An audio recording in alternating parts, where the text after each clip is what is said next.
In this video, we will focus on CELPIP Speaking Task 2, talking about a personal experience. I will share a new format you likely haven't seen, a powerful storytelling technique, and an answer with breakdown and fresh strategies to elevate your spoken performance.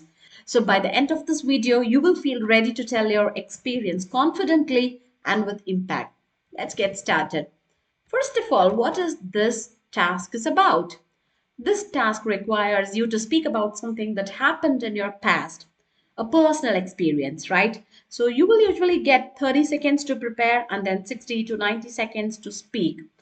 This task, it tests your storytelling ability. That means the ability to use past tense correctly, provide details, reflect on your feelings, and finish with insight. That's what separates average from high scoring responses. So try to provide a strong answer, like not only about what happened, but also try to include why it mattered and what you learned. Okay? So here is a three-phased advanced framework for your response. The phase 1, phase 2, and phase 3. For phase 1, I call it as a snapshot and anchor. Please make a note of it. So the first 10 to 15 seconds in the beginning, try to provide a quick, vivid snapshot of the moment, like when, where, who, in order to anchor the listener. And then phase 2, that is the turning point and details. It comes around 35 to 45 seconds. So describe what happened, highlight the key moment or decision, try to include sensory details like I heard, I saw, I felt, and show your reaction. And finally, phase 3, where you can show your reflection and takeaway, that comes around 10 to 15 seconds.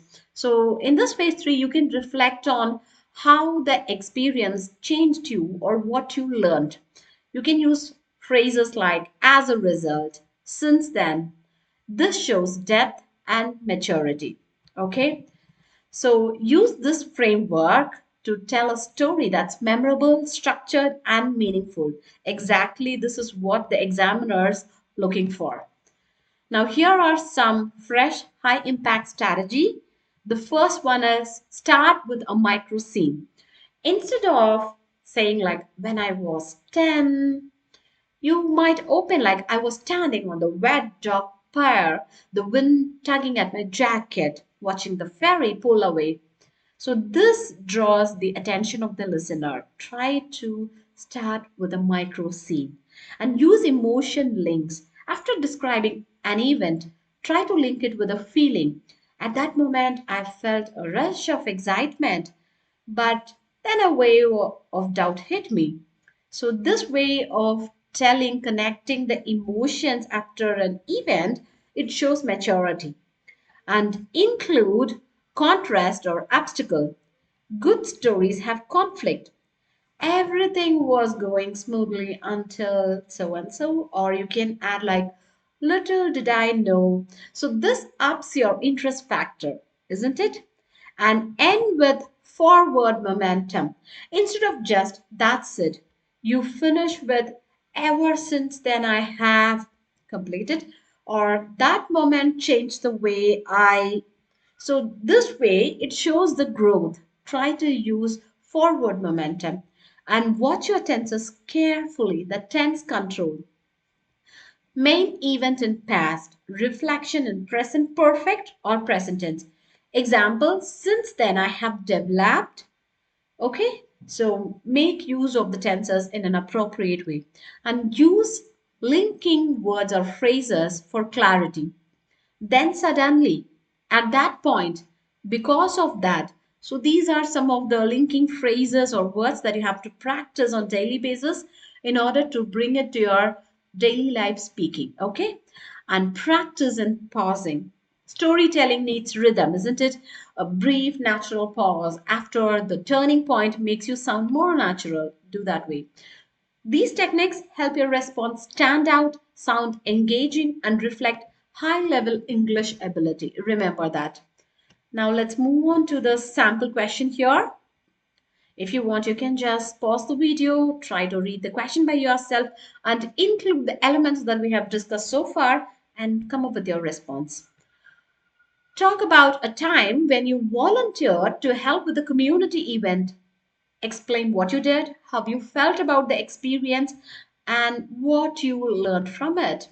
Nice one. Remember, you have 30 seconds for preparation and you need to speak for approximately 60 to 90 seconds. Okay? Let me start my response. A few summers ago, I found myself helping out at a local neighborhood green fair held in the park behind my apartment block.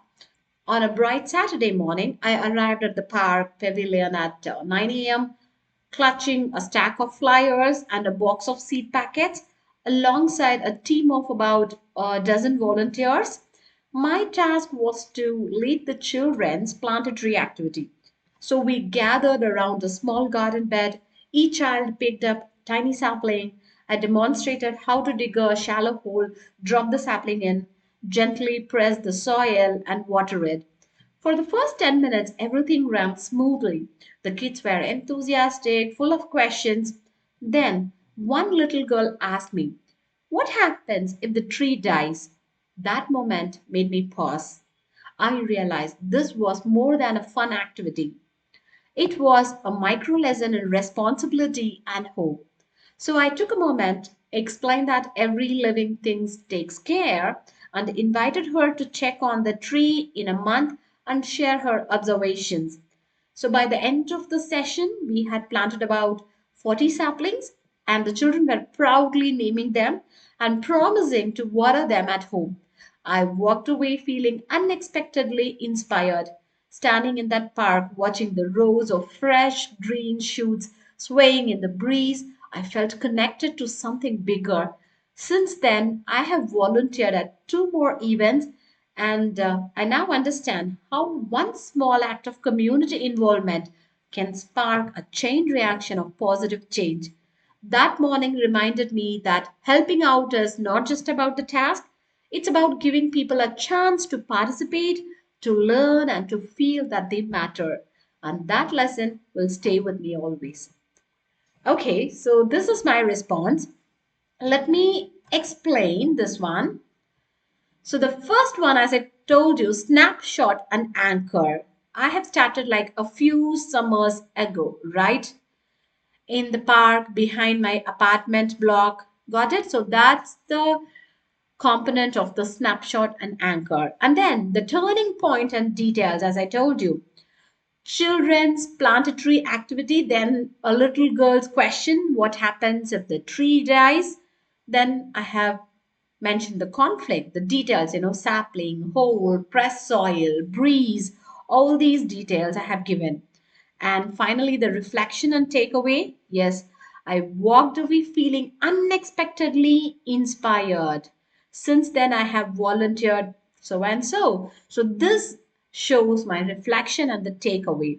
And if you see the language that I have used, it is very vivid, right? Like fresh green shots swaying in the breeze, and also some personal thing like I realized, and I also used some of the reflective language, such as that one small act can spark a chain reaction, all these things. Got it? And if you see the structure, it was very clear and complete, right? Here are some common mistakes and how to avoid them. Okay. The first one is starting too general. Like if you are saying, like, when I was young, try to jump into a micro scene quickly, as I told you before. Don't give a generic scene. And mistake number two, listing events without feelings or meaning. Okay, don't do that. Always link to emotion and learning. Like what happened to how you felt and what you learned. That's pretty important. And the next mistake is ending abruptly without any reflection or takeaway. So try to include the reflection or the takeaway phase in that. And mistake four is using only past tense for everything. No, don't do that. Only for the event which happened already. And you can use the present tense or present perfect tense for reflection. Like I have learned since then. You can use present perfect tense too. Okay. And the last mistake is over complex vocabulary. No, don't use that because that slows you down. You can use clear, precise language or whichever is very comfortable for you, but don't use the common words again and again. Okay? If you enjoyed this video, kindly like, share, and subscribe for more self-help tips. See you in the next video. Bye bye.